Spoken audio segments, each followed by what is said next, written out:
Google Earth says, take the picture from this spot, then I get there and the mountain's gone. Have you found ever that people are surprised that you're an American guy? This is a poem actually by Longfellow about the snow.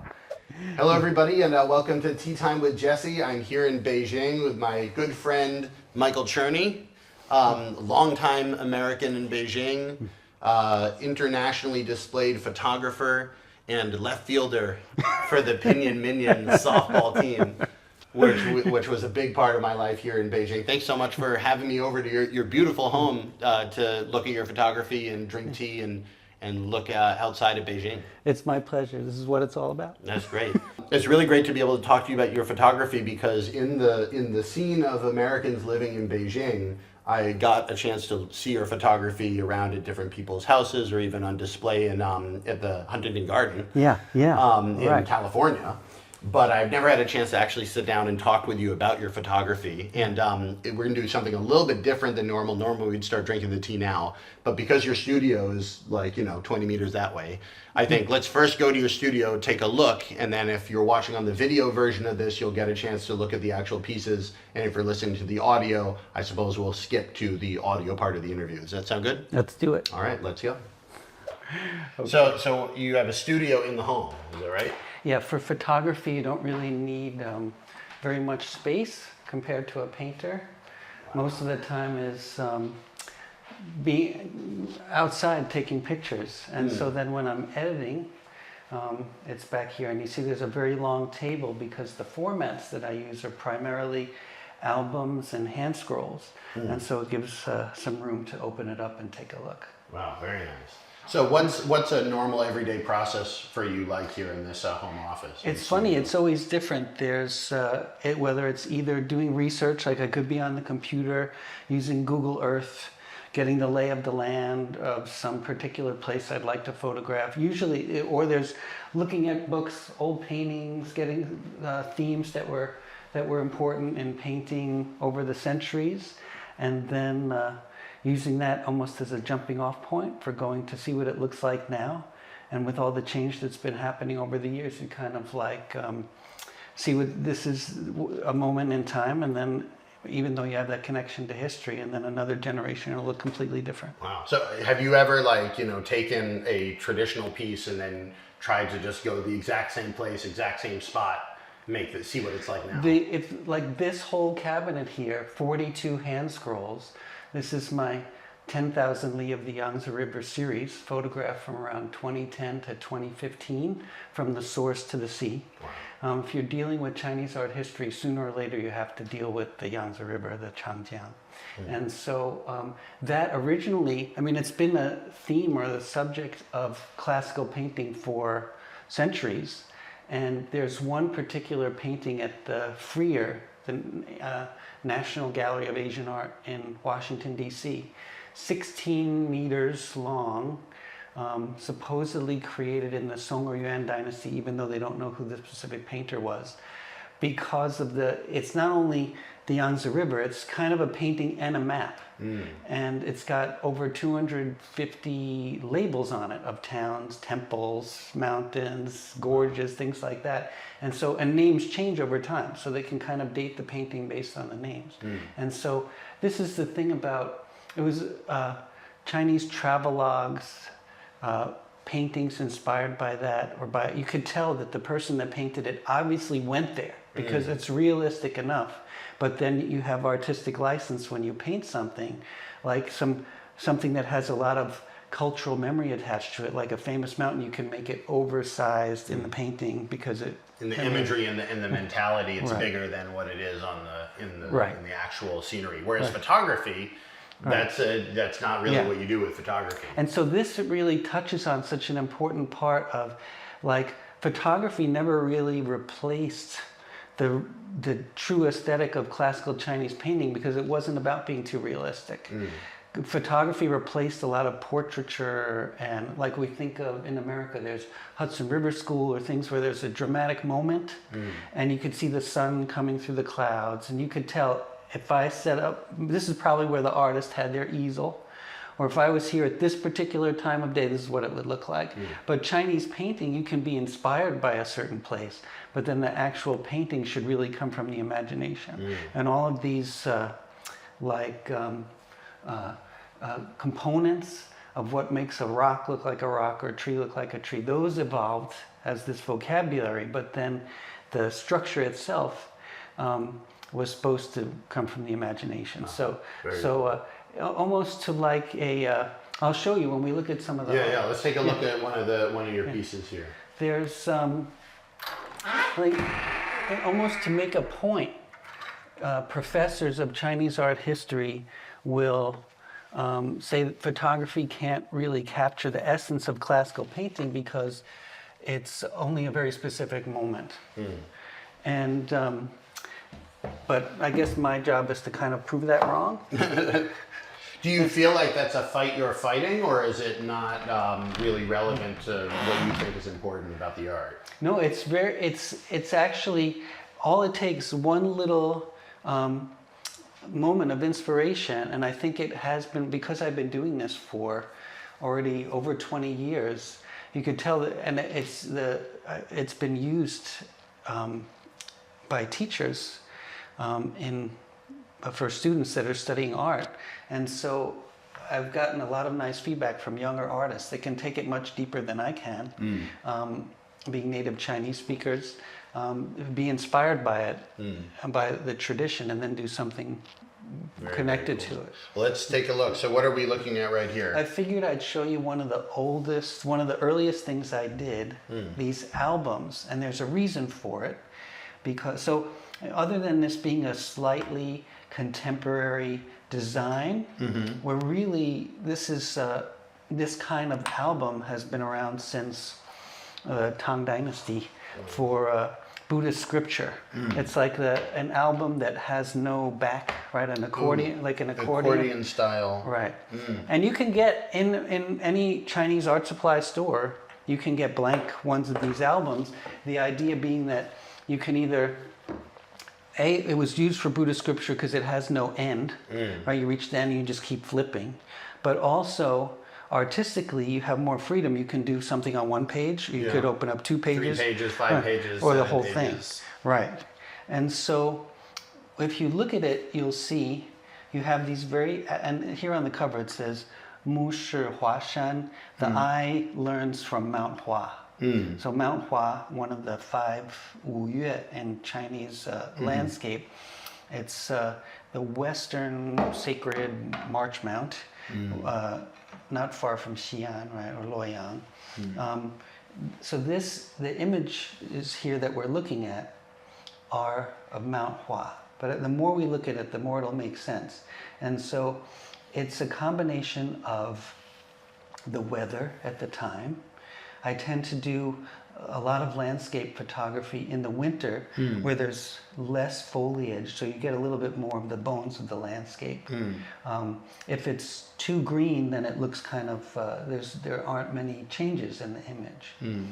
And then it's because the photography is still done on film, so it's grainy. These are very little pieces of film grain enlarged, so it looks kind of almost a bit painted. And then it's printed on Xuan paper, so the paper that you would usually use for ink painting. I print here at home, so I take that film, I scan that excerpt of film, and then print it with pigment ink at home. And so it's because it's pigment, it absorbs a bit, and so the blacks don't get quite as black. If it was photo paper, this would... Well, this is also part of the style because it's on the same paper that the ink control for the traditional Chinese painting is very difficult to master, right? Exactly. And also a lot, like when people especially are just starting out in photography, the contrast tends to be very strong because strong contrast makes drama. But if you look at a lot of the great classical paintings, they're very low contrast. Like from the darkest dark to the lightest light, it's not a very wide range, and it makes it kind of just more quiet, more soft. But if you see here, so the reason for doing this in this album, my first inspiration was So we just looked at it at these abstract individual pages, but when we open it up, just you'll see it's connected. Just one album. Oh, wow. One album is really just one panorama, one slice of the original film frame. So if I open it up, So this is all one continuous shot. exactly. Oh, wow. In fact, it's only one negative, and so if you were looking at the original piece of film, it would be a big rectangle like this, and then this is just a line from along the middle of it. So you have a very high resolution film, and then this is punched in, very like. Or even because it's grainy, film grain, you think maybe this is like around 1 millimeter high on the film, and now we're looking at it at maybe about 5 meters long. So it gets grainy, but your mind can still. There's enough information to easily figure out what you're looking at. And so, and again, if you look at the full frame of the photo, at the time I could say, hey, this is a really nice photo, full frame photo of the mountain. But I was trying to kind of look beyond that and get to this idea of these classical Chinese formats. There's a rhythm to them. And one of the most important things is that there's no fixed perspective. This is a very important aspect of classical Chinese visual art. So what does that mean? There's no fixed perspective. So if you look at anyone that's looked at a landscape hand scroll, you can see it almost doesn't make sense. You could say, oh, these are mountains, these are rivers, but is that farther away? Or is it just doesn't quite, it can't physically exist, a lot of them, quite that way. And you see little figures walking through the paths and things like that. Yeah. And so... And you'd be like, oh, that man would be 80 feet tall if it were to scale or whatever. And so, but the idea, I think what it most boils down to with the visual art is that in a way a painting can be more realistic than a photo because it represents that nature is always changing. That let's say you're sitting at to watch a beautiful piece of scenery, and you think it looks perfect right now, but if you sit there throughout the day, it keeps changing. And so how do you capture with one piece of art something that's constantly changing? So this is why in classical Chinese painting, you can't quite figure out where you're standing. Or like sometimes you can tell the season, but you can't necessarily tell you don't see a sun, you don't see shadows, can't tell the time. It's not of any day. particular time. Right. It's almost like the point is to show the essence of the scene. Exactly. And as you said, no one day is going to represent that essence. Right. Exactly. And so this, by just taking one slice of a photo and then breaking it down into pages, it's hard to figure out where the camera was. When the photo, so it kind of gets close to that aesthetic. It also kind of has that aesthetic for each individual shot as well. So especially you have something like here, this could be a close-up of a piece of rock that's 3 feet in front of you.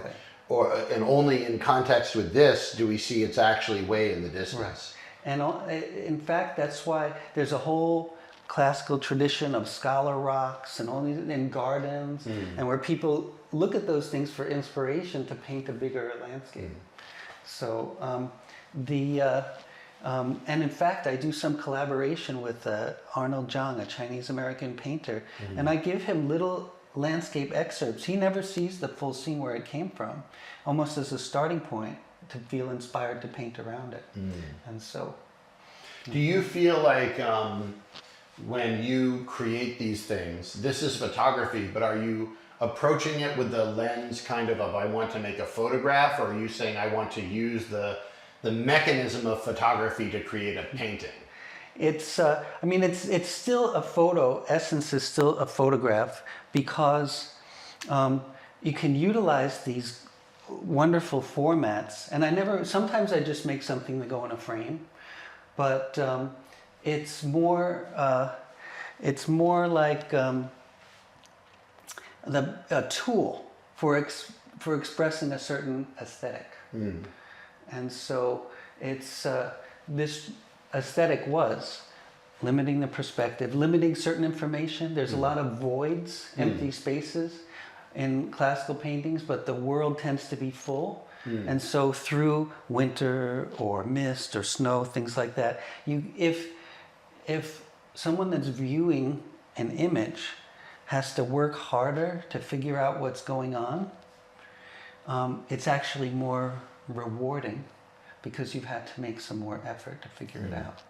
And that's and that's kind of, again, the opposite of the way you think most people think about photographs. It's like, oh, that's the easy way. You take a picture, it looks like what it was. Exactly. And all the technology is always about higher and higher resolution. But whereas you here are almost purposefully trying to play with the film grain, right, and use it to be able to create that sort of brushstroke type pattern. I mean, if you put that in a different thing, people might think that that was, you know, traditional Chinese ink painting. right. I've had people compliment my brushwork. What do you have to hit them with a what do you say when they say that? I remember this young photographer was like, I went in to look for your show, but there was this painting show. I was like, no, that was my show. And so it's not to say, I'm not saying photography is any less of an art form than painting. It's even more so that I purposefully do not alter the content of any of the albums. There's great photographs where they, you know, play around with montage and mixing things around and building things with different photographic components. This is out of the camera, out of the film. I just want it to be nature's painting, that you can feel a connection where a painting was coming from someone's imagination. This is real light as it existed, even if it was just for a moment. And so you could feel connected to that. Even if it feels like a painted world, it's still real. Wow, very, very cool. What was the name of this piece? So this is the Mount Hua album. And there actually was a Mount Hua album painted in the Ming Dynasty by a painter/doctor named Wang Lu. And he traveled there and did this beautiful series of photos of paintings going up the mountain. Some are in Shanghai, some are in Beijing now. And he was very strong in his opinion that said you can't just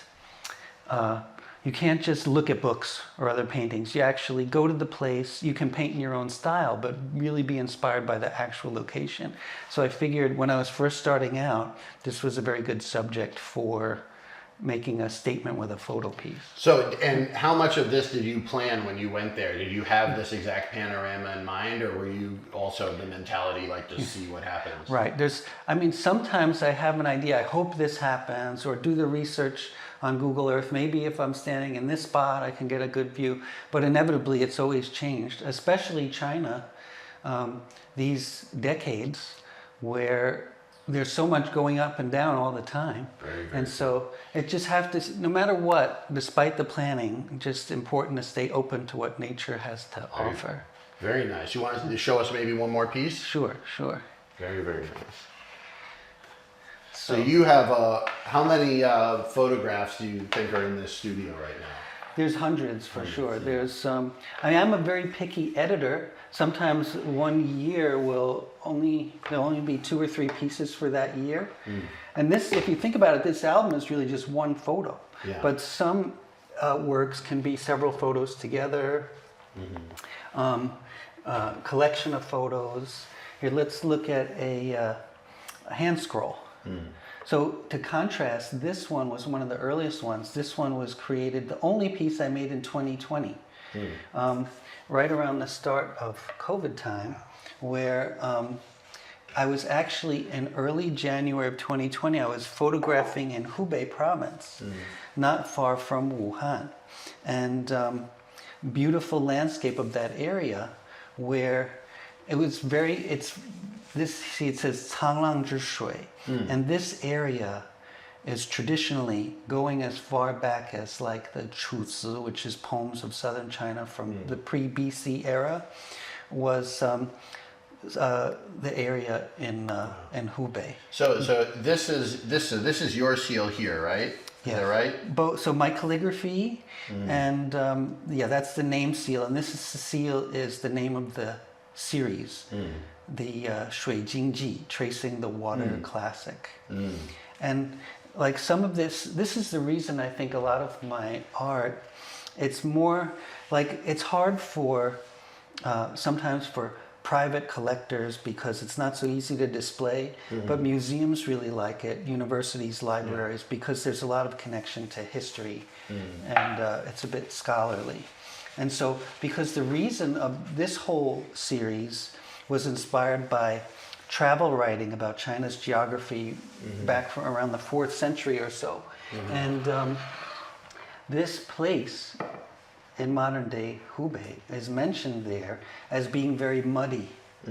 And it was true. When I went, I combined old maps of the area. So it says here like Canglangzhou. And so all the images in this hand scroll, there's around maybe 9 or 10 photos next to each other, are from this area.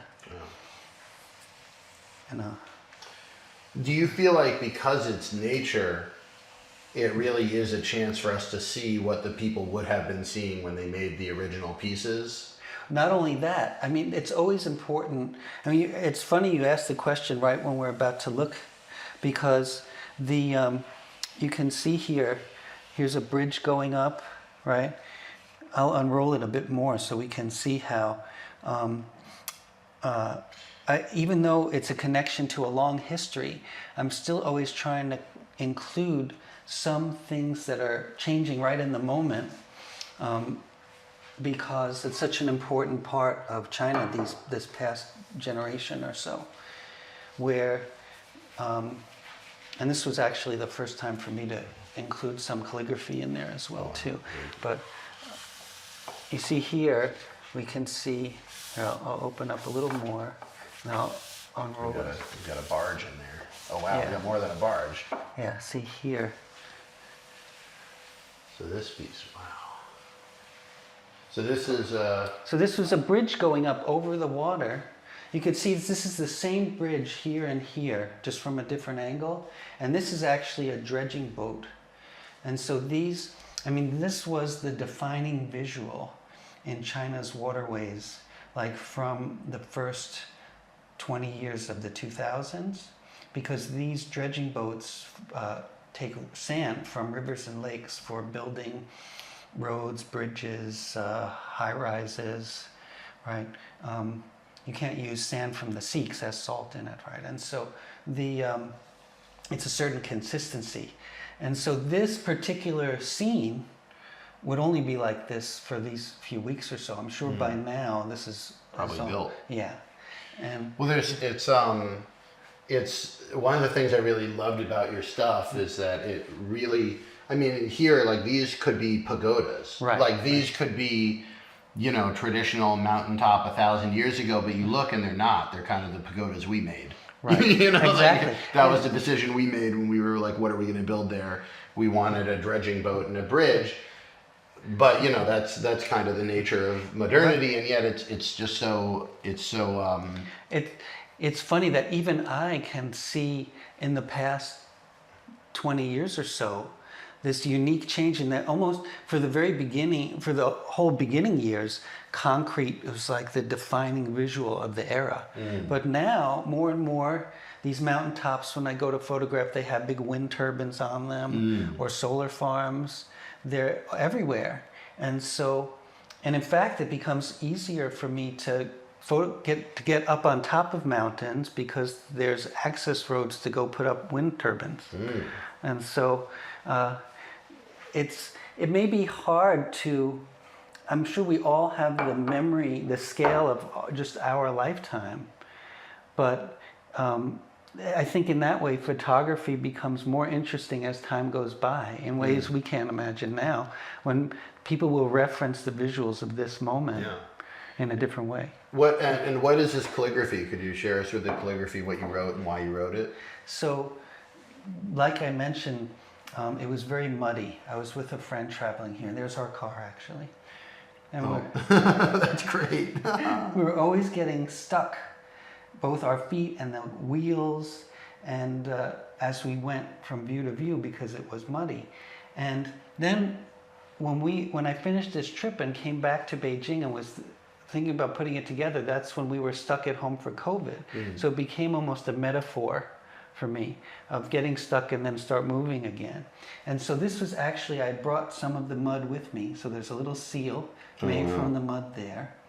And there's an old poem called The Fisherman from the Chuzi, written by Qu Yuan, the guy who we eat the zongzi for, right? Dragon Boat Festival. Right. And this says, 闹远逆种, 直览多景, uses some of the characters from that old poem to say that the wheels, the axle of our cart or car, and our feet would get stuck like as we went from view to view, right? Almost like, and so this part of the scroll is quite quiet. And then later you'll see there's more of sections about moving, getting moving again. So that, and what calligrapher's style is this? So this is called 行草, like a mix between running script and grass style, very cursive. And so it's really the only kind of calligraphy. My calligraphy, it's like if I wait until it's perfect, I'll never do it. It's so much harder than the photography. And it's like the pinnacle of Chinese art. And so I but just did a lot more calligraphy during COVID when we couldn't go out. Do you feel almost like, okay, as a Westerner, I feel okay putting photographs on a Chinese scroll, but writing the calligraphy is like, oh, that's a lot of pressure. Yeah. That's why it took 20 years before I finally felt comfortable. Oh, really? So it's not even just the actual practicing of the characters, but like, you know, because it's one of the things is like, because I study xiangshan, the traditional comedy, and there are types of things that you can do in your first year of learning the traditional art, and then there's types of things you're like, ooh, you better get it right. Exactly. You know, like no, just like with anything Chinese, people are going to be making all kind of connections that you don't even know about, right? And so, rather than it being, and it's okay. I just don't want to offend people. With it, and so there's.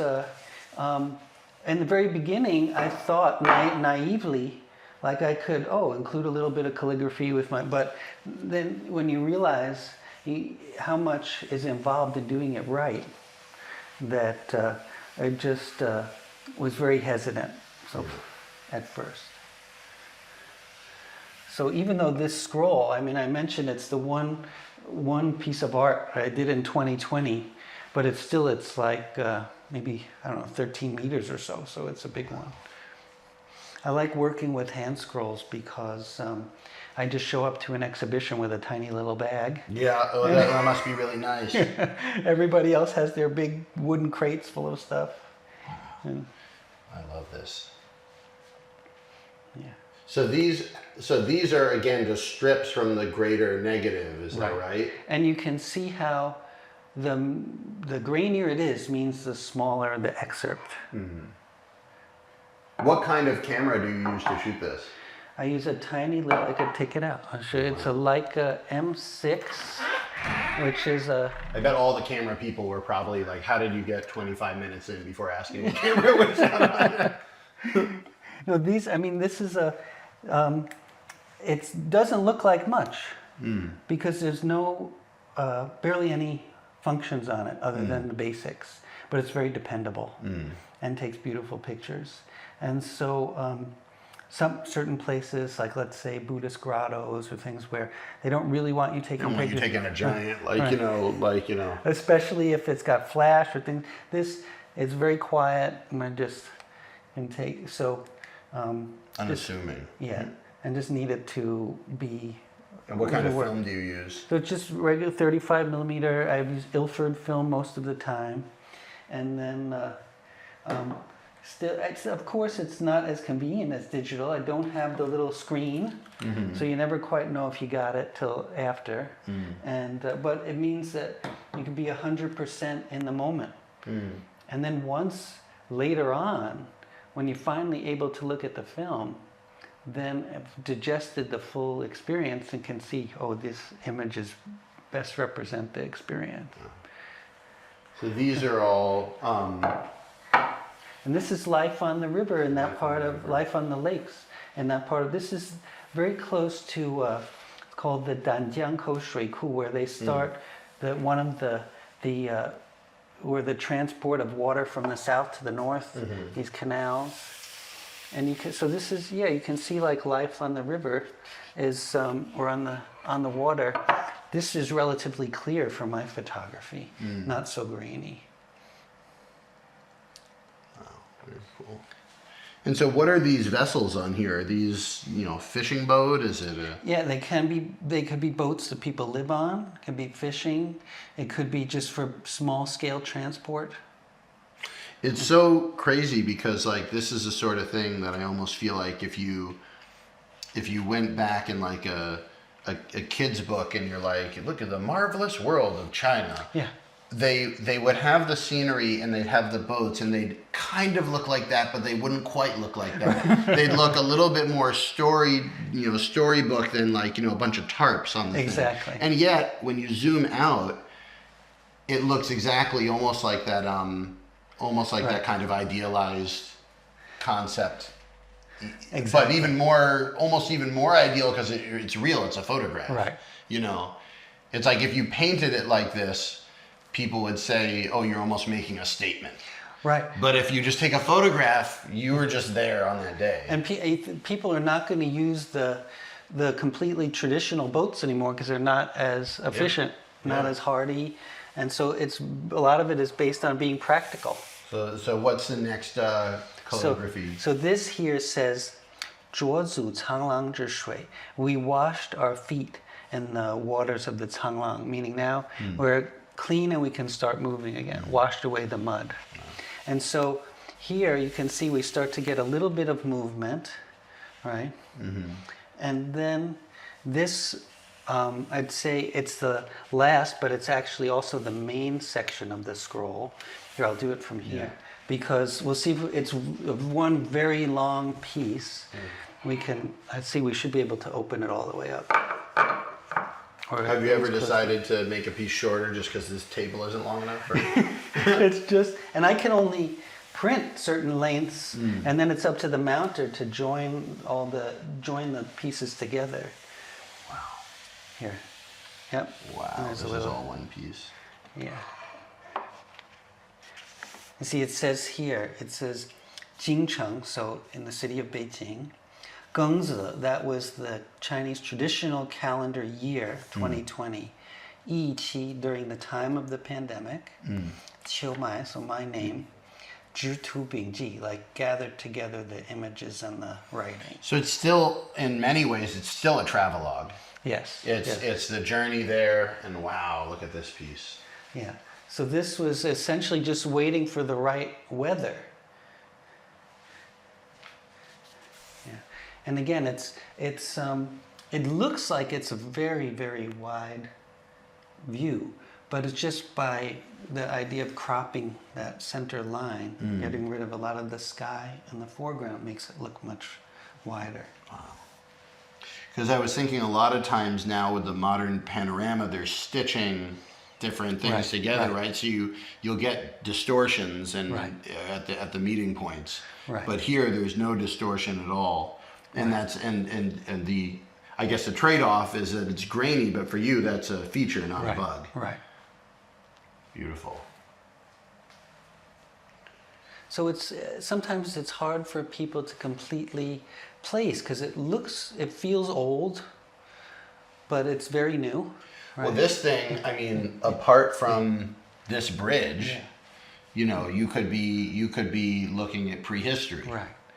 But it's also I couldn't have printed like this up until around 25 years ago, where digital printing with pigment. And so when I give these pages, I'll show you, like here is a tiny little piece of unmounted paper, right? It's very, very thin, right? And so this particular one is called Chai Xuanzhi, like Chai, the cicada wing. And the same, so I get a lot of wasted paper when I'm printing. Like my wife Dong knows if I'm grumpy, I'm probably printing because, but sooner or later I get it printed. There's no lab that would really let me do it. It's too harsh on the printer. So I just have to keep it well maintained. So how do you use a printer here? Where do you print it? Just behind here, there's a long printer there. I just wheel it out. Oh wow. And print. And so, but this is the idea is with classical Chinese ink painting, this is the same with a regular ink painting, is that the papers, the thinner the better, because once you mount it, and by mounting it means you put some paste on the back, and then you put another sheet. So if I have white from behind, once the white from behind comes through, it kind of pops and comes alive. So mounted work. So you want the paper as thin as possible to have basically be backlit. Right. By the white paper. And right. that. And so when I print here, and when I give the paper to, I can never mount. I have an understanding of mounting, but I can't do this. And so. No, so this is printed directly onto the paper. No, it's printed like this. Then I give it to. I have several mounters I work with. Is this going to be a scroll? Is it going to be an album? Different people mounters have different strengths, and so it's. But as far as they're concerned, it's just pigment on strand paper. Yeah. So they don't have to treat it any differently than any painting when they mount it. So and that's good because you can take advantage of the traditional art expertise here. Exactly. You don't need to reinvent that part of the wheel. Photo paper has chemicals, and you can't roll it. You can't get it wet. This is like to mount this. It involves getting it wet to add paste and things like that. So. Wow, very, very cool. Well, thank you so much for sharing these with us. So let's head back and have some tea. I feel like you've more than earned some tea. Sure. And we'll be right back in a moment. Yeah. All right, we're back. Thank you so much for the tour of your studio and looking at your pieces. Really, I love the scrolls and the books and all these different, like, very long displays. Yeah. Yeah. It really is just like, in the days where you can take an iPhone and do a panorama, and I think people almost get like bored of it. It comes out very cookie cutter panorama. Yeah. Those were not cookie cutter panoramas. When you think about thinking about a traditional format from hundreds of years ago in the days before, that was like the movie before movies. Yeah, you don't want it to end. Right. Like, let's keep seeing more of the scenery. You picture people with their big old traditional clothes with the big sleeves, like, what did you bring? Yeah, I brought a movie, that's true. So let's make some tea and talk a little bit more about your journey in art and photography. Sure. This is one of our new green teas. So only a couple weeks from being picked now. All right. Over here. This is ancient tree green tea, which is a very rare thing. So usually they use the ancient tree leaves to make pu'er and more recently white tea and red tea. But green tea, you open the bag and you want to drink it within a year. So the ancient tree people don't usually make it because they can get a good price for the other stuff that will age and get better. Yeah. So I'm very excited that I got some ancient tree green tea this year. All right. And of course the green tea every year, Qingming Festival. They pick the leaves, and is there like a set time period where a tree technically becomes ancient? So usually it's like 200 years is what they say is like an ancient tea tree. It's a little bit of I don't think like the law enforces that. Also, it's difficult to tell how old the tree is unless you cut it down, and people don't want to do that. So. Yeah. But generally, those trees are almost all wild. There are some like imperial tea farms that were planted 800 years ago. Not many. So when you get to ancient tea trees, these are wild trees that grow in the natural area where the tea plant grows. And then the locals have known forever where those trees are, and they literally know every one of them. They're so valuable that in that part of the world they are known to the tree. And every year people will go up and pick from those trees, and they actually don't get a lot of tea from those because the young trees are, it's like, qingchun, it's like springtime, they're blooming. And the old trees are, they're not putting out many leaves anymore. They're just happy to be taking their time. Yeah, exactly. So be able to have some of this great green tea. So let's give everybody a really brief introduction. So who are you, and how did you come to be a photographer in China, and what kind of photos do you make?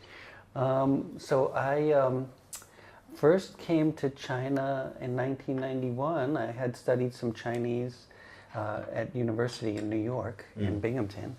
And it was one of the schools, this is 87 to 91, so weren't that many Chinese language programs, but thankfully they had it there. And because my father had done some work with Asia, some business, I figured I'd try the language. I would have been a very unsuccessful business person, I think, but I just got the bug for the language and the culture. But my grandfather, I grew up around beautiful photos because my grandfather was a photographer with the New York Daily News. He died when I was very young, but he took that iconic, Smell the yeah, it's good stuff. he took that iconic, the Hindenburg explosion, you know, like Led Zeppelin Oh, 1, yeah? that was the... He took that photo? That photo Oh, wow. as an assistant photographer with the New York Daily News back then, and young photographer, I should say. And in that time, you know, before TV, news, crime, sports, all this, like, because people would listen on the radio and then they got to see the one picture the next day. Yeah, so those photos had like a big outside impact on what people thought about the world. Exactly. Cheers. Cheers. Enjoy the green tea. Oh, really nice. Isn't that good? Yeah. Yeah, the ancientry is a little bit almost like a funk in the aftertaste. Yeah.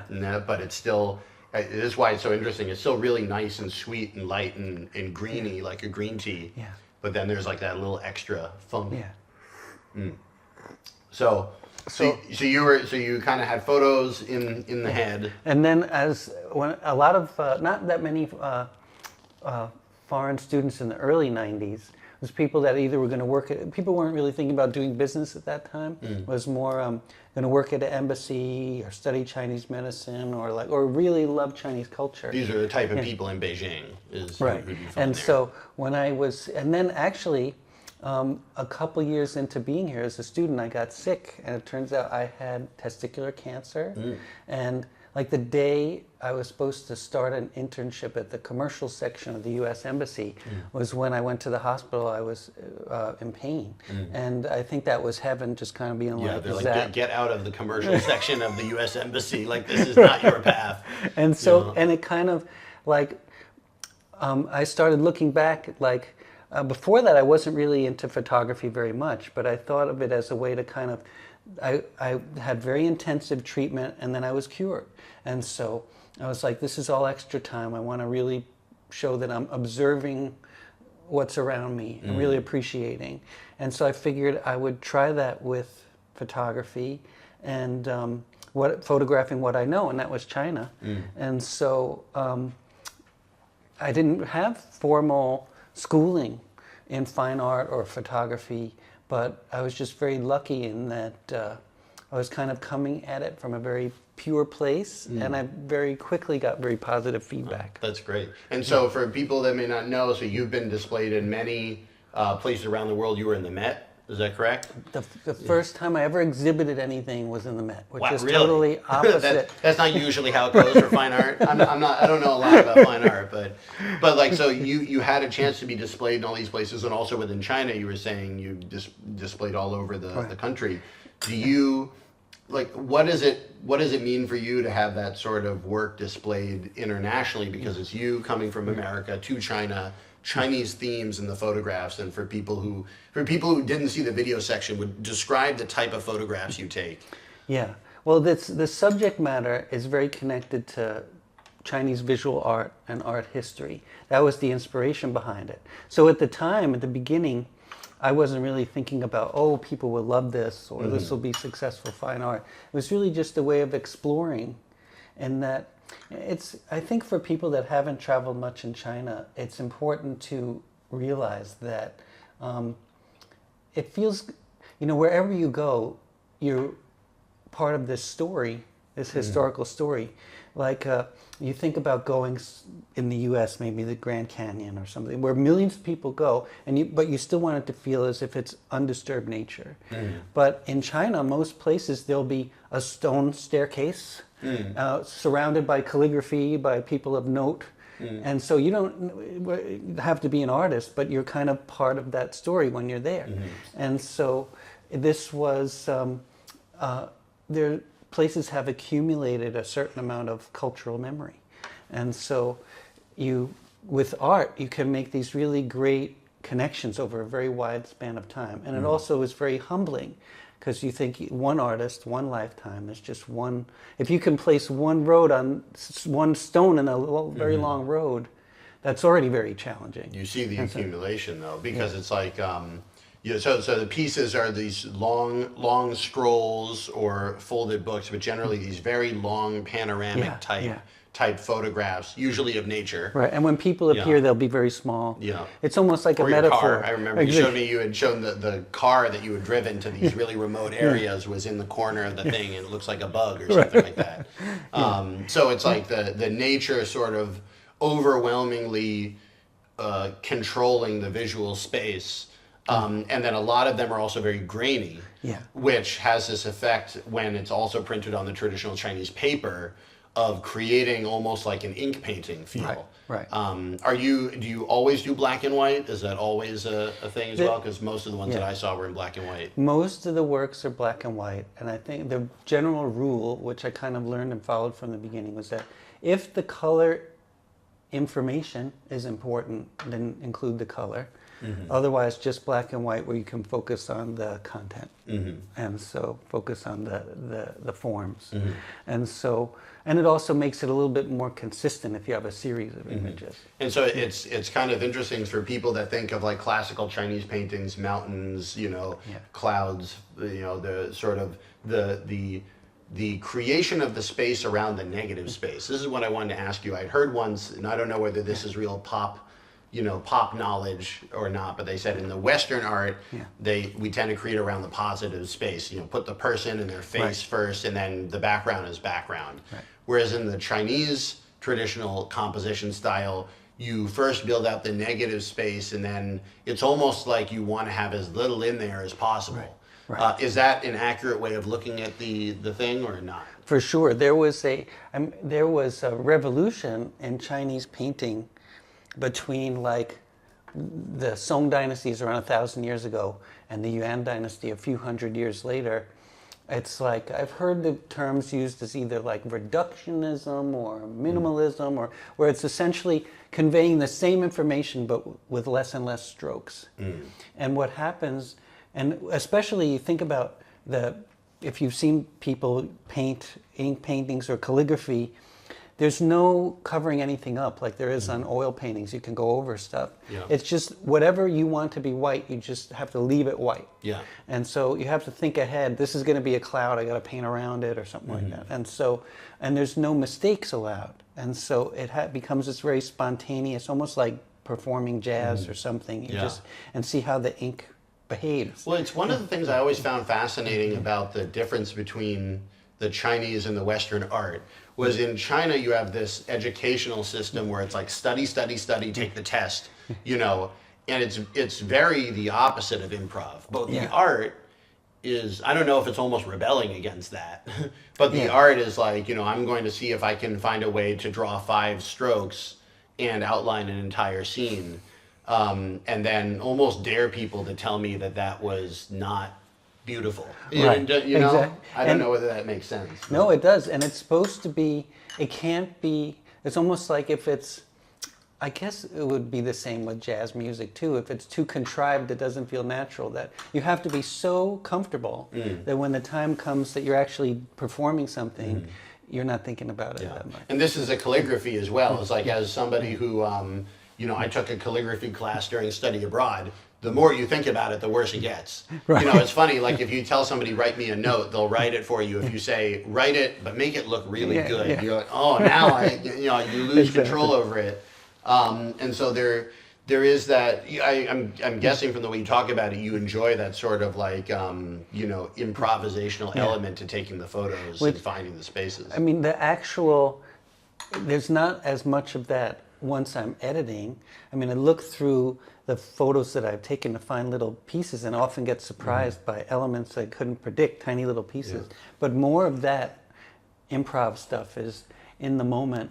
You just kind of do enough research about a particular location or a subject, and you put yourself in the environment and then just be open to what nature presents. So let's take maybe like a I'm sure that we could talk hours on just the subject, but let's go really quickly through like what goes from 0 to 1 of like you have a concept for what you want to shoot, how you do the resource, how you'd shoot it, how you'd print it. What goes into making one of these gigantic hand scroll, 15-meter long photographs? It means looking at a lot of old paintings. Some of the paintings can have a certain element to the geography, which you can find in nature. It may not even be the place that the painter was trying to predict. It may have a different geography, looks like that. Or it can be a subject, a particular location, or it has this certain historical element. I think the best works are the ones where you get a beautiful geography and some interesting history happening at the same place. And so, but then having looked at that painting or that subject, I do research at home on Google Earth and kind of get the lay of the land of like I was when I talk about this Changjiang series that I did, the Yangtze River. Here's a mountain. If I'm standing at this spot, maybe I could get a good overview of this place I'd like to photograph, and that at least allows me in the moment when I'm there to get close enough that, maybe this spot that I planned, it's obscured by trees, but if I go up here a little bit, or if I borrow a ladder, or if I climb a electric pole, or ask a farmer, maybe they know. And so the tools now where you can find your way with satellite imaging, I mean, and you think about it, doesn't matter if you were Chinese or Western, years ago, unless you grew up as a local, it would have been so hard to find these places. But then, so take the pictures, and because it's film, I have to feel confident that I've got something, although you never really know until you develop the film. So then get home, develop the film, and then sometimes I develop the film, sometimes I ask others to develop it that could do it much nicer than I can. And then scan then I have a little light table looking through with a little magnifier. And sometimes, even though it's that little piece of nature, it's still hard to isolate certain elements. So I take little black pieces of paper and cover up parts of the film frame, and all of a sudden this either piece or this line will appear that looks really perfect. So then I scan that and enlarge it, but I don't change the content, but just enlarge it and figure out, okay, if it's this high, it'll be an album that's this long, and then paper is of a certain length. So if it can fit on one sheet, great. If not, I print out sections, and then I give those pages to a mounter. And there are different mounters I work with depending on if it's a scroll or album. Sometimes what I originally planned, the idea will change depending on what the photos look like, or never know quite which photo might be the best. But always adapt the format and then decide what's the best way to present this. Can it hang on the wall? Could it gain from some calligraphy joined with it? Would it be nice as a series? And so so it's always, the process is always changing. Wow. And so again, these pieces are inspired by traditional Chinese painting. What do Chinese artists think of an American coming and creating photographs that look like Chinese painting? Yeah, it's funny because I have friends who don't like to travel as much, and they ask me to send them photos to see, like, oh wow, nature really does behave like that. It looks so much, well, all this elements of brushwork came from nature, so it shouldn't be surprising. Well, that's one of the things. You look at these pictures and you see the traditional Chinese painting. You go to these places, like it actually looks like that. It's not like it was like very highly stylized. It was like when you look at Maohua, you showed us Maohua. I went to Maohua. And it was like, it looks like it's out of a Chinese painting. It's like, which sounds like a silly thing to say for a Chinese mountain. Of course it looks like, but you never really know until you're there, right? The geography inspired the art. And it's also, when I was first starting out, in the early, I'd say the late 90s, early 2000s, the Chinese art scene was still very much focused on pop art, which I think people were used to in the West. And so weren't all as excited about the art that was coming out of China at that time because they had seen it before, but not so much really looking at, not really so much focused on connecting contemporary art with tradition. But then maybe around 2005 or so, people really started to see, I think, there's really wonderful contrast you can do. And now there are a lot of younger artists, photographers, painters, who are feeling they can utilize that tradition. I can understand being like, it's so bottomless that I just don't want to deal with it. I want to do something. It also feels like from a very different reality than, like even just literally looking out the window, you see this beautiful courtyard and we're surrounded on 4 sides by apartment buildings. Exactly. It's kind of like, it's there, it is beautiful, but it almost feels like it's an island amongst what's going on here. But on the same time, like, this is what's always interested me about China is like, I could take this and grind it up and mix it with blueberry and call it whatever, blueberry green tea. Like, there seems no point at all in doing that. It's like everything has been perfected over so long. Well, the thing is, like, especially when you have the tea, it's like people have been trying to make the tea as well as possible for 2,000 years. Yeah. Like, it just makes no sense to say, like, oh, well, mango's in this season, I'm going to throw mango in there. It's like, it's not really the way that it works. There is I think it's so funny because people won't find it surprising when thousands of people come to China for the purpose of making money. That's not surprising. Yeah. But if you're genuinely inspired by some art form, I think, Americans may not care as much, but Chinese people, if you grow up with it, you can sometimes become a bit numb to it. Yeah. But when someone from outside shows appreciation, people think, Oh, that is a thing.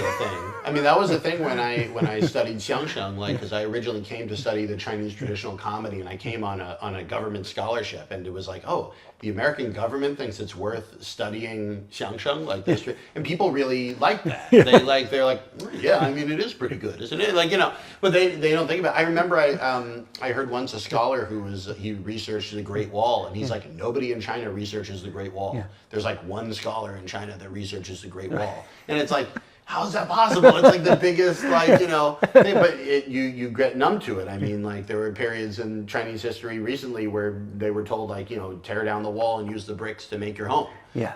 So it's like, I think that perspective of having the foreign, there was the perspective of having the foreign mindset almost redirects the Chinese towards their own culture. Right. And you think about a painter centuries ago, they weren't thinking we're doing Chinese art. They're like, we're doing the best art we can make. Yeah. And so it shouldn't be surprising for anyone to find the beauty in it.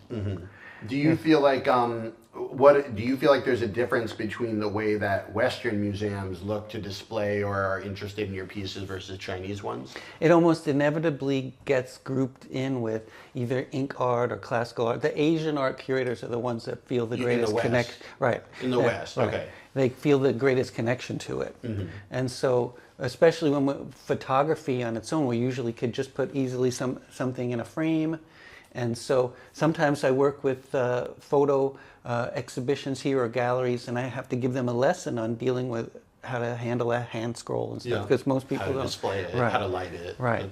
Or even just opening and closing it. And so it's good. I want people to feel inspired by it. I think in the U.S., if I give a talk about the art, people are fascinated. Oh, that's something that I never really knew about. But here, you always grow up with at least some kind of basic knowledge about certain things.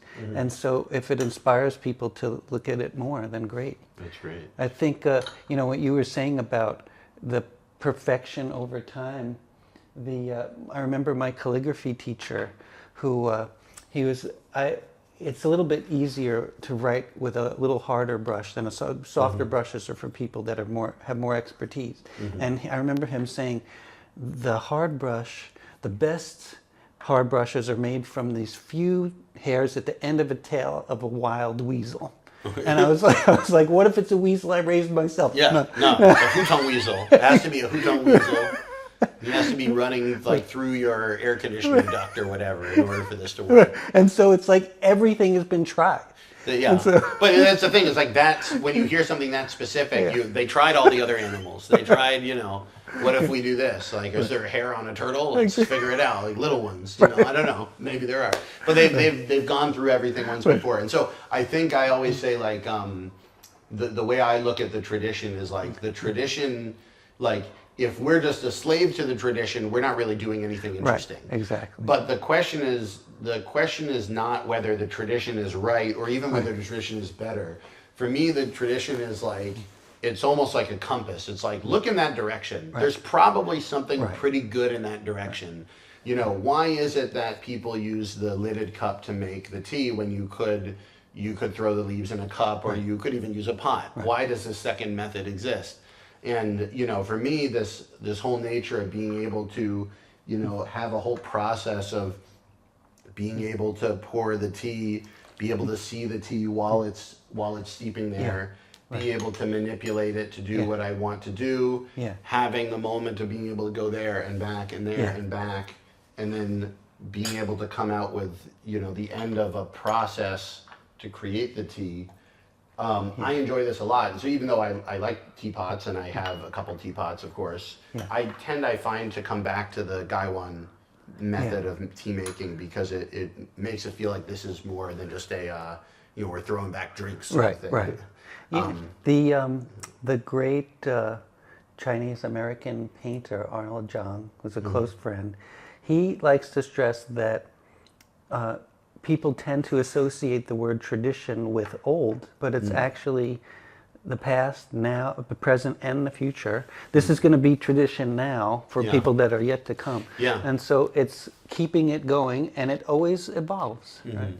And so it's almost the other way of saying is tradition, or it's not tradition, but it's culture. The definition that I had heard was really good is the moment you realize you're doing it, it's not culture.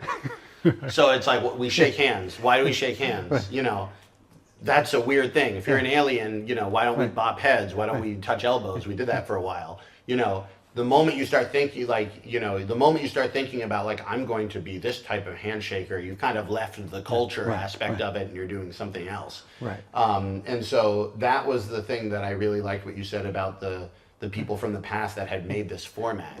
They weren't thinking like, oh, this format's gonna, you know, they're like, this is the best way I can try to express what I'm seeing with the types of textures and the materials I have available to me at the time.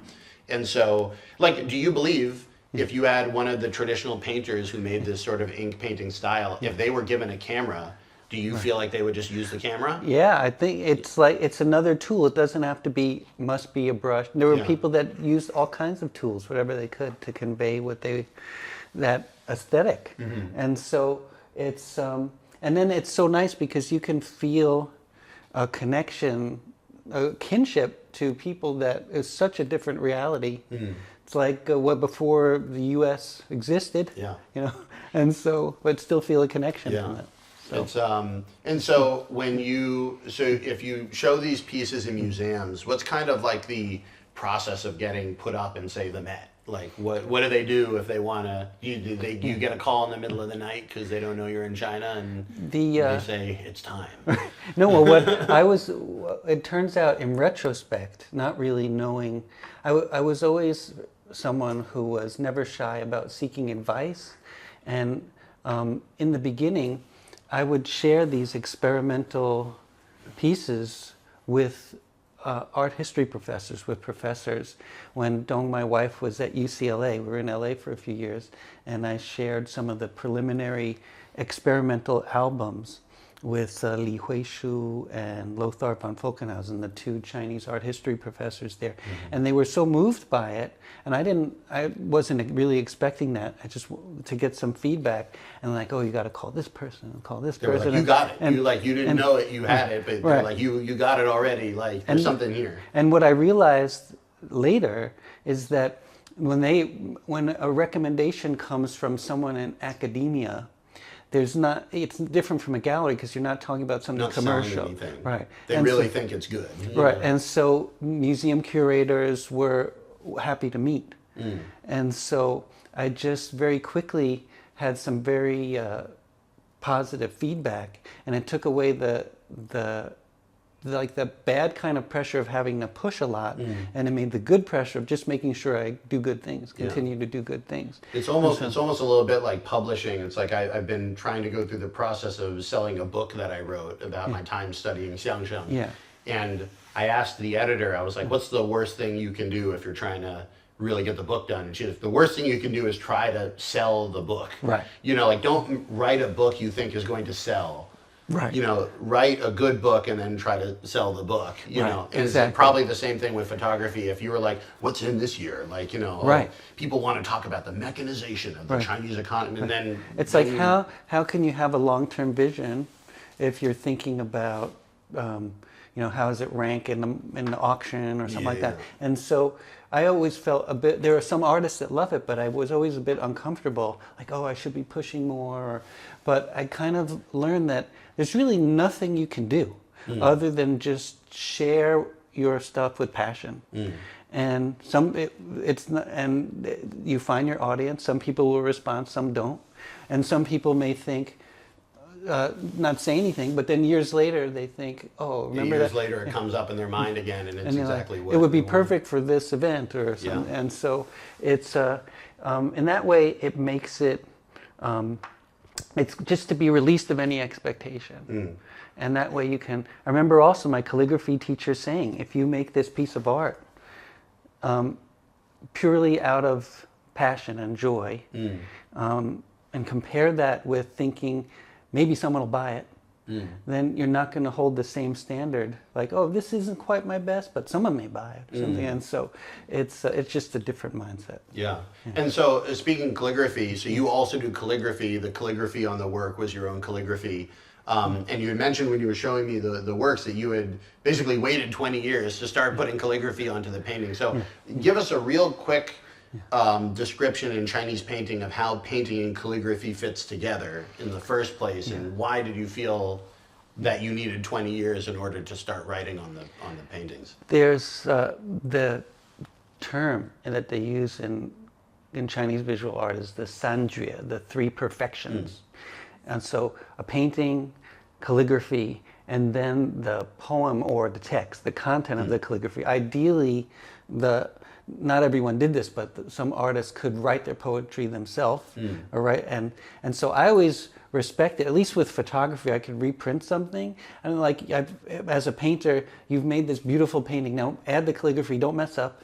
You know? And because that's the thing. You can reprint it if you need it, but if you really made it and you mess up the calligraphy, you chop off that part of the paper. I don't know, like it's not going to work. But they were so in the zone and living it that you made this amazing art. So the goal would be you see as an ancient Chinese painter, you see the landscape, you paint the landscape, leaving a space for calligraphy, and then you might even compose a poem based off of the feeling that inspired the painting, and then use your calligraphy to be able to express the poem. And we see like this whole expanding on the kinship idea. You say somebody that made a painting, but then the calligraphy was added hundreds of years later by someone else that either collected it or had it in their hands, or we see... So there would be people that had a 300-year-old painting, they're like, I think I can make this better. And then they would write on it. And these sometimes, you know, colophons, when we see you see the story of a painting in museums, you could have a painting that's maybe like a tiny little square, but then you have 50 or 60 yards of commentary of people that were someone who maybe couldn't do calligraphy. They had it in their hands at some point. They had their seal to it. Yeah. And the real experts will see, oh, this was in so-and-so's hands. Yeah, so they know this was collected by whatever type of people. But the calligraphers then added, oh, you know, this is how this painting made me feel. Or I saw this painting when I was together with so-and-so and so-and-so, and they asked me to write my thoughts on it. It's almost like the comment section, but if you mess up the comment, it's 300 years or whatever painting that you're messing up the comment on. And people say Do you think in 300 years there'll be somebody who's like an original Facebook post from 2008? They edited it. Like they went back and edited the original Facebook post. So forgers would, you know, they would like try to. It's so many interesting stories because there was like the Qianlong Emperor put his seal on. He was lousy about that, wasn't he? He would right on the sky. everything. And and probably because they're always perfectly straight. It was official seal adder, probably because it was crooked Yeah. and everything. And so, but it was they may have there was a copy of a great painting, but they thought the copy was real. And so the original painting is still in great shape, but the copy has all kinds of seals and commentary on it or something like that. So How do you copy a painting in the old days? well, this was the way to learn, and it wasn't seen as a bad thing. As like training, you would just recreate it as Right. you know. But you wouldn't necessarily be passing that off as a forgery. It'd just be a copy. People would know it's a copy. It was, well, it all depends. There were those who, I mean, the way to learn was copy the great masters, and at some point you'll find your own voice. But if you felt you could sell, there was a great masterwork that would sell for a lot of money, then people would try to make a forgery, and if you got fooled into buying that thinking it was real, then that's your fault because I wasn't discerning enough. Interesting. And so there's a lot of art in Western museums which are not the original that they thought, but those copies actually are also quite valuable now because the painter that made them was It good. still might be 500 years old. Exactly. Not so much survives from that time. Right. So then, do you are you worried as a digital artist? Like, for instance, if you have a JPEG of your work, what is your relationship with that JPEG? You know? Well, I never shy about. I post when I have new works. I post the images online. I don't mind. I'm happy. I've had people say they use it as their desktop and stuff. I'm always honored by that. But just because the actual, I want it to also be a physical object that it's a piece that you can feel the materials. It always feels a little different in person. Nice box and things like that, where it's a complete object. And so, but I know not everyone can see those, so I'm happy when it gets shared. That's good. Do you feel, because this is, I have met people that, I had a conversation with with an author who wrote a great book about writing late night comedy. And I was like, would you let me translate this into Chinese and I could maybe make a class out of it? And, I'd give you a cut of the sales of the book. And the class is like, I don't want to translate it in Chinese because the moment it's there, it's translated, it's going to be pirated. And I was like, well, they could pirate it right now. Exactly. They don't need to wait until we do an official version of pirate it. They could be pirating it now. But like there are people I think who they're worried about the work being viewed. And I think that he was really, as an artist, he's like, I don't want a bad version of my class going around pirated. Right. Or it wasn't even, I don't think about the money. It was just like, I want control over how people see the art. And it sounds like you are kind of accepting, like in this age, you don't have that control. You can definitely see where, or I hope that the art inspired other artists to do something either similar or taking it a step forward. And it's an honor when that happens. But it's almost like, in a way, I feel, all right, then I better, as soon as I'm done, let me get it out there and post it so that people know I did this first. Yeah, as long as you. That is the other thing about like, there's a lot of talk around crypto and blah, blah, blah. But NFTs have a great future for art. Like to be able to say that when the art was created, the NFT is created and they're linked and you know that this piece is the original and you can then potentially solve disputes later on, even if they're only academic. But, so what does it practically mean for you to day now to be an American artist in Beijing? Have there been huge changes in the way that you do your art because of how everything in China is changing? Or are you, because you're so closely tied with nature, you're, as long as you can go out and take photographs, it really doesn't matter. I still will, I've never had problems when I'm out traveling. People are always very welcoming. Sometimes, and the subject matter, I'm trying to be as objective as possible. And I think if there's anything, it's usually, I wouldn't consider much of it very sensitive, but except maybe as environmental issues, but environmental issues are recognized as an important thing to deal with. And so depending on who you are, you see some huge industrial change, and environmentalists may feel one way about it, but local officials will feel another. Things are really humming. Or even the locals are like, thank God they built that bridge, because Right. that used to take us 8 hours to Right. get around, and now we have that exactly. Or like I would do research where Google Earth says, take the picture from this spot, then I get there and the mountain's gone from mining or something. It's so fast. And So you've shown up and the mountain's gone. Right. And so Do you ever feel like who at Google Earth do I sue about this plane ticket? like between the time that the satellite image was taken and I got there, it was changed. And so that was the scale, especially the peak of like 2010 to 2015 was so fast. And but at the same time, it's this is the visual. When people see the photograph, when I show the art in China, people are very moved. I think that a Westerner is using classical formats, and this is the China that we see around us. And so, sometimes I'll get the knock late at night about having tea, quote unquote tea, but that's because they're curious, like why would are you you doing this? possibly be here? This is not a touristy area or something. Yeah. And if I say, like, do you realize your hometown was this theme in painting and like it? And people, tell me more. They're like, this sounds good. I usually get like, 我们这儿没有什么好玩. Like there's nothing fun about here. Why are you here? That's interesting.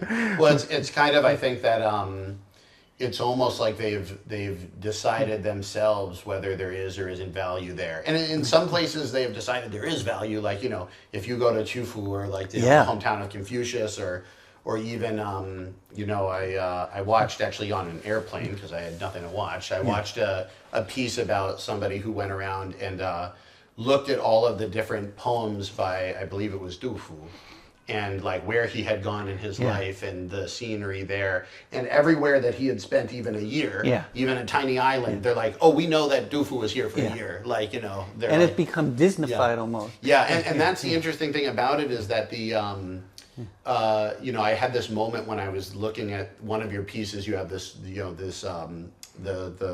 Changjiang River, and there's these little boats on there, and they're not traditionally boats. They're not the traditional bamboo whatever guy with a pole. But in the wide, they kind of look like it. And then when you get in, you're like, oh, it's like a barge with like a gas engine and like some tarps. But in the wide, it kind of looks like that. And it made me realize that like when I've been to whatever Yangshuo in Guilin, and you can go down the Li River on a bamboo pole, but they're all like new. They were made for this. They aren't the real boats. Right, exactly. And so it's almost like, which is the real Chinese culture now? Is the barge with the tarp the real culture, or is the recreation of the bamboo the real culture? Or do we need to dig even deeper and find some old man who's still cormorant hunting with like an old with an old barge? But like, there's only so many of those people left, and they're going to be gone in 50 years. And I think that a lot of as people got more and more ability and resources for domestic tourism, and the scale increased, and places were designed to handle large numbers of people, it's always a difficulty between balancing, keeping it, bringing in people. And so but as a result, there's definitely a lot of scenery, photography that I was lucky to do years ago that now would have a very different aesthetic because it's been built up. Yeah, I think that's the other thing, that search for the authenticity, it gets very confusing in some of these places. I hiked up Umeshan, Mount Ume, and I did it actually twice. The first time was in 2010, and the second time I think was in 2017. First of all, just those 7 years, complete tourism hit there. Like before, there were some tourists, and they had just built a cable car, so you could get from the parking lot to the middle to the peak. And there were people at the parking lot in the middle of the peak, but it wasn't crazy, and there was nobody hiking except for like random Israeli hikers or whatever. And then I came back in 2017. The parking lot, the middle, and the peak were flooded. Wow. But the other thing that I was thinking there was, even in 2010, I was like, well, is this really authentic? Because when you hike Omeshan, it's not dirt paths, it's stairs the whole way. It's stone stairs. But those stone stairs were carved there by the monks. Exactly. So it's like, they were like, yeah, well, they didn't owe our aesthetic of hiking anything. Right. They're like, we have to get a 80-foot Buddha up this mountain. I want some stairs, you know? And so it's like, are the stairs a more authentic way of hiking a mountain? Or is it a dirt path somewhere? As an American, I see stairs, I think this place is touristy. But Exactly. but if it was built 1,000 years ago by monks, is it? You know? There was this one curator who was very funny, saying, if you think about 1,000 years ago, like, who put all these pagodas up there totally changing the landscape? Right? Like, Yeah. Well, and it was one of the things I noticed in the piece is that there were these pylons that were clearly meant to be like parts of a bridge that was going to be put up. But it almost looked like if you were looking out over the West Lake and you see a pagoda just coming out of the water.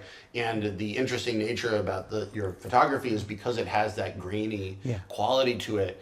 It's almost to say, who's to say it isn't a pagoda, you know? Or like they thought to put that there, but you know, like the ancients thought to put a pagoda there, we thought to put a pylon there to build a bridge. And you hit it right in that moment where it was not a bridge, but also not nothing. exactly. So is that the sort of thing you can tell from Google Earth when you do your research, or is that kind of a luck of the moment sort of thing? It's that's what it stressed the importance about being open. And sometimes why trips can either go very smoothly or just take a lot longer, waiting for the right weather or finding this particular moment. And then all of a sudden, this barge comes by, or this motorcycle comes by, and it makes the moment like this one very ephemeral thing in a very long history. And so in terms of sort of a, you know, I think one of the themes that I hear people say is that whether it's, you know, for me it's tea, it's comedy, it's China, how do you go about the process of taking that thing you really like and turning it into something you can actually do with your life? Has this been a proactive choice that you've made, or has it really just been like you were making photos one day and people asked for more and people asked for more, and then you realize you can kind of just do this? Yeah, I feel it's very, very rare. I feel very blessed to be able to support ourselves doing art.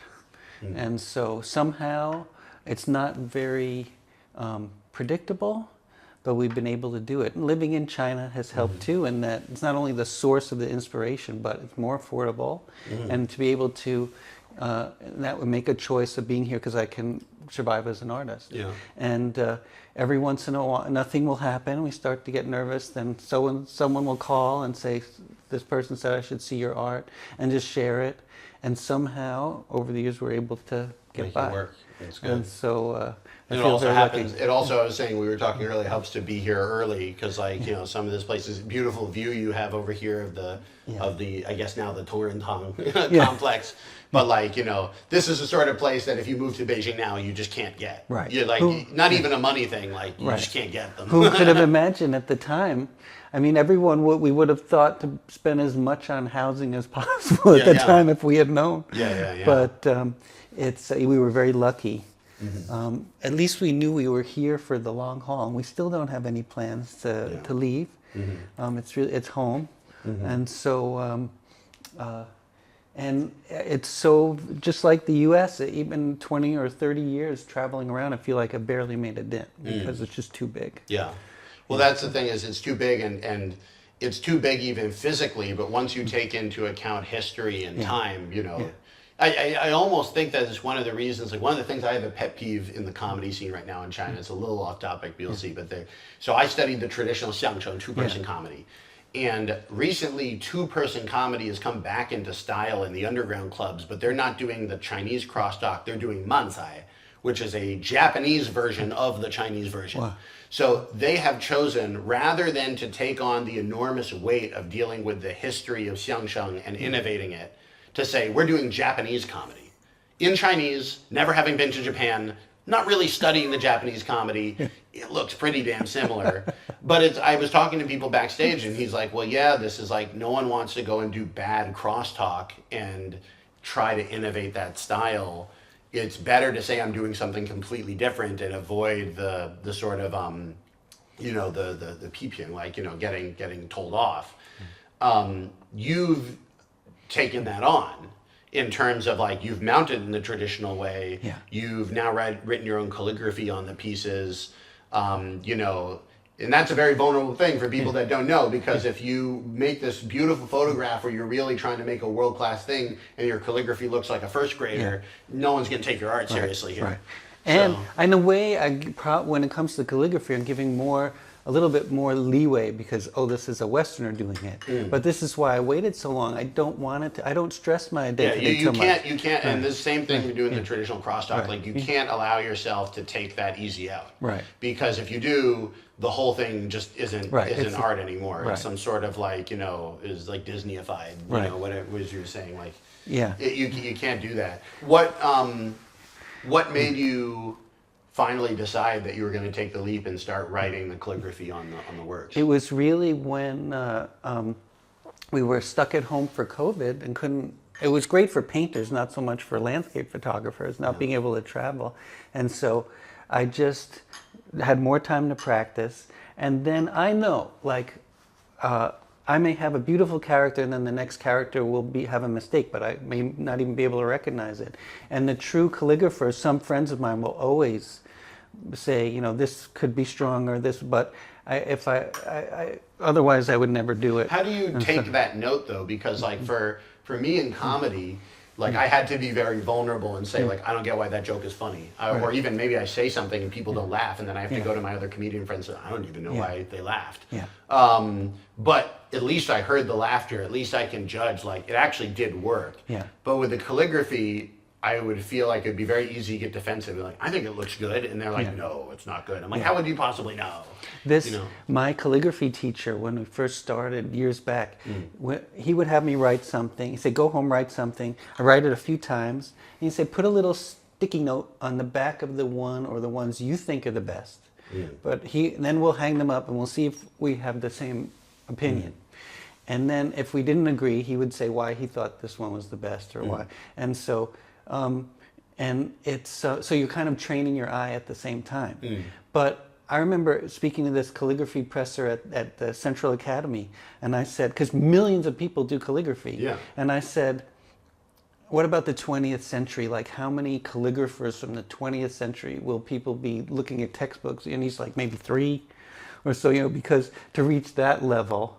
And so you just have to... What describes that level? Like, what are the, like you say, sanjue, like, you know, one of the perfections is the calligraphy technique.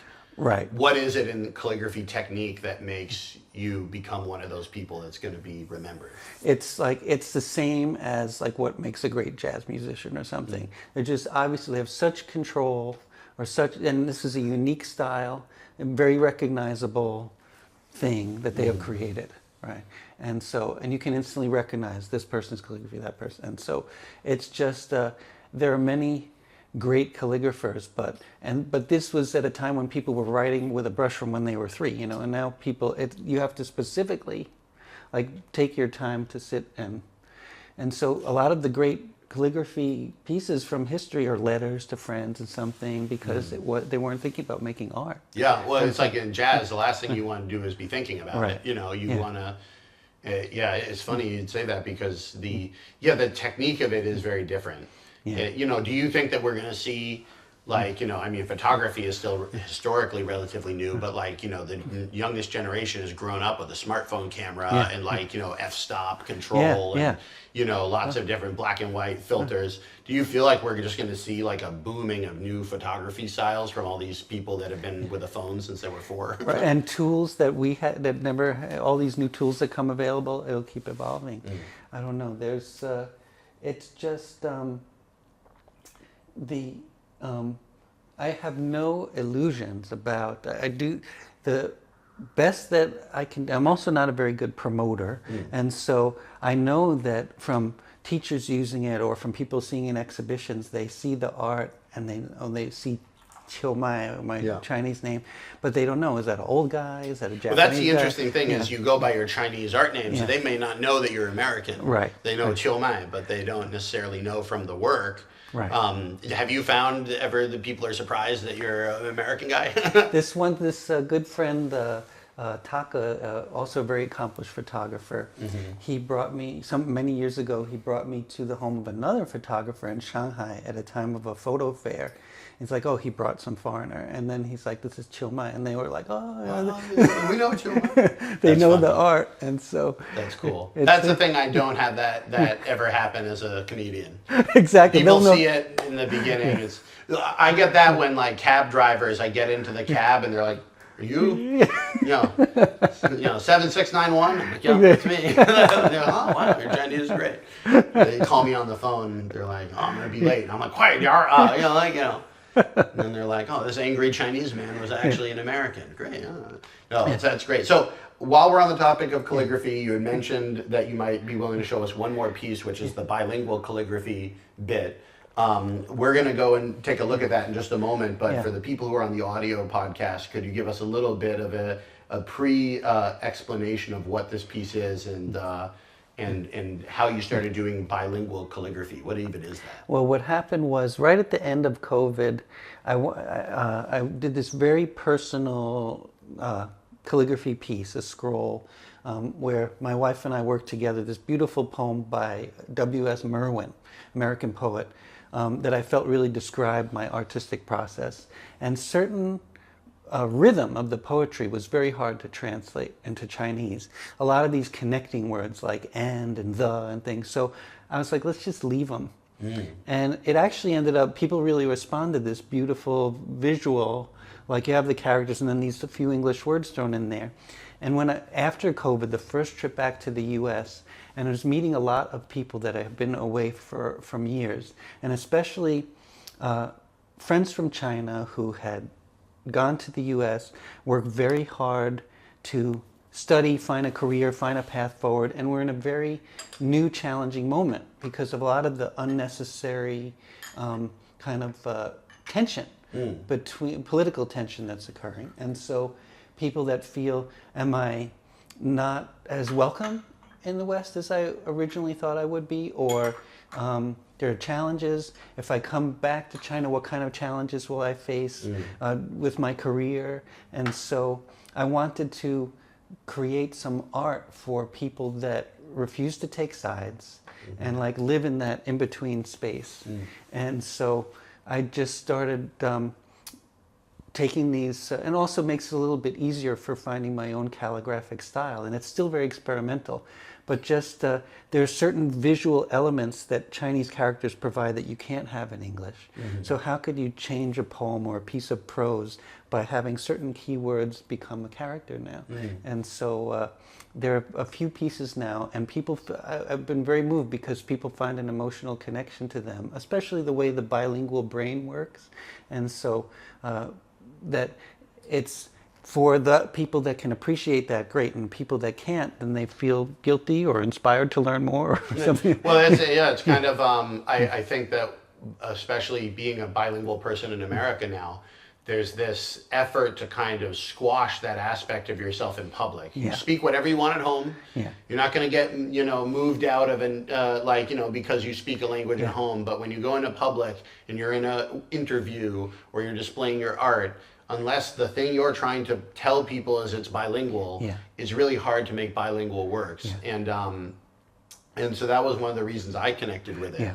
And because it's like, if I were to express myself in the purest way that I could, I'd be throwing Chinese in there, I'd be using references people wouldn't know, and I hold that back. And seeing that calligraphy done that way made me kind of think like, oh, you don't necessarily need to hold it back. It may narrow the audience, but I am choosing to hold it back. I'm not like, there's no law that says you can, if you're doing traditional Chinese painting or whatever, you can't have English in the calligraphy. And, so it was very cool to be able to see that. So we get very frustrated by these very strong headwinds. We work so hard for so long to make things good, and then people mess it up.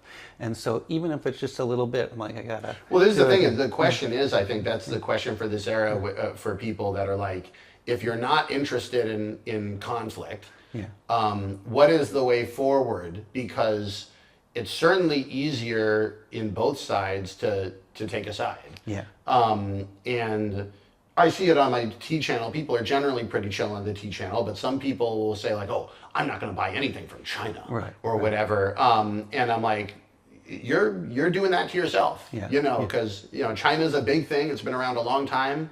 You know, if you can't separate the culture from the people, from the government, from all these different things, then your opinion is not that subtle and it's not that interesting to me. but Right. but again, like there are even very well educated and very powerful people, I think, in both countries that have that sort of unsubtle thinking.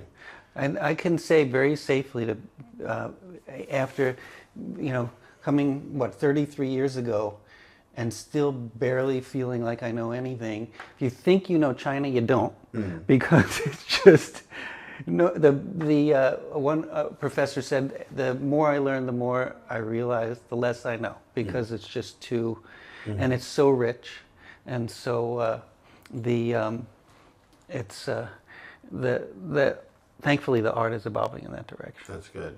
Well, thank you so much for being on the show. For people who are listening on the video, we're going to have done something to be able to show the video, and we'll go take a look at that bilingual calligraphy right now. For people listening on the audio, I really encourage you to join, especially the YouTube channel. That's where we're going to have a lot of the longer videos. Feel free to join.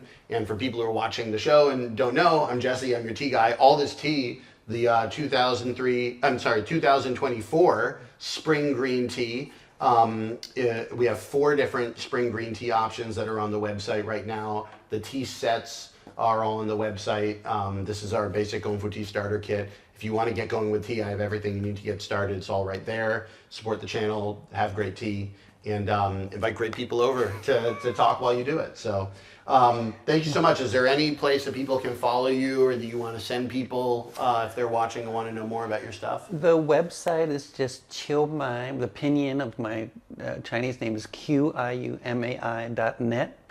If they want to see more images. It's always nicer to see them in person, but they could always contact me. Nice, very good. If they Do need you have to. anything on display right now in the States that people might actually be able to see? Let's see. There is. Nothing. There's a couple of upcoming exhibitions which I'll post on the website too, if people want to see some stuff. So, great, awesome. Yeah. Very cool. Well, thanks so much, and let's go and take a look. What do you think of the tea, by the way? It's awesome. Good? Excellent? Yeah, excellent. Right. Cheers. Awesome. Thank you so much, and let's go take a look at the calligraphy. Let's do it. All right, here we go. So this is the bilingual calligraphy piece. Yeah, so the bottom here, I had actually shown this before, just this section. This is a tree scene in northeast along the Songhuajiang and Jilin province. You see it's so grainy, but just like the hint of trees on snow. And so, but this actually, once we've added in the calligraphy, that's the full frame of the image. So this is the sky. You can still see some of the graininess, but I just have it separate, darkened this area to kind of receive the calligraphy. So I wrote the calligraphy on a sheet separately and then scanned it and flipped the characters so that they're white. It almost looks like a rubbing, but because it's a snow scene, it kind of fits the feeling of the image. So, could you read us through the poem? This is a poem actually by Longfellow, American poet Longfellow, about the snow. So, here, I'll read through it. Out of the xionghuai, the bosom of the air, out of the yunzhe, the cloud folds of her yishang, garments, shaken, over the lindi, the woodlands, brown and bare, over the nongtian, the harvest fields, forsaken, silent and soft and slow, descends the snow, the xue. Even as our yunxiang, our cloudy fancies, take suddenly xing, shape, in some shen, divine expression, even as the yousi, the troubled heart, doth make in the surong, the white countenance, confession, the aiqiong, the troubled sky, reveals the bay, the grief it feels. This is the shi, the poem of the air, slowly in silent syllables recorded. This is the tianji, the secret of despair, jiu, long, in its cloudy 胸怀 bosom, hoarded. Now she you whispered and revealed to wood and field. Wow. So what inspired you to make this poem and put it together with the photograph? This was a poem that I had always thought was very beautiful, a very subtly beautiful poem about the snow. Some of the other pieces I made in this series are not necessarily rhyming poems. Sometimes they're just prose. But this one, because it was a snow scene, it just felt, I could never write poetry at this level. And so it felt a nice combination. And so you're still kind of going for the, as you said, 三绝, the three perfections. Right. One being the image. Right. One being the technique of the calligraphy and one being the content of the calligraphy. And it's funny because when you translate, you have many word choices. Sometimes translation is like pulling teeth, it's so hard, right? But for example, this word, 天机, the original English word was secret. There's many ways to say secret, but why 天机 instead of mimi or something like? So heavenly plan is another way to say secret. And because this is a sky in a snow scene, we felt it was more appropriate to use that character. So this way we still have the sky, another layer of the sky in there. So. And then how did you go about thinking about how you were going to write the English words? This is all still experimental. There's certain, because I'm still using, it's the same brush. There's a flow to writing Chinese characters, and it's hard to maintain that momentum. So I have to stop, kind of sharpen the tip, make sure there's not too much ink in the brush. Otherwise, it'll the ink will pool and it'll be hard to read. So there's certain brushstroke elements I think you can see in the English, but for the most part, it's just English cursive. Oh, very cool. And then in certain times you can decide, how do you decide how much space you want the characters to take up? Here you have a whole line, here you might only have one little spot. Right. Maybe make the characters smaller or bigger. This is just, so I write it quite a few times with the right proportion. I know what the proportion is going to be. And then just keep practicing and see what feels right by the end. And so it's, the calligraphy teachers will explain it as 乱世铺路, like taking different kinds of stones to build a road. And so wet, dry, connected, not connected, big, small, all that should kind of come together in a natural way. Wow, very cool. Thanks so much for sharing this piece with us. And what's it called? I just call it Longfellow. This is in the series called Within the Gate, 期间. And so, like standing in that threshold, going either direction. Very cool. Thank you so much. Sure. Appreciate it.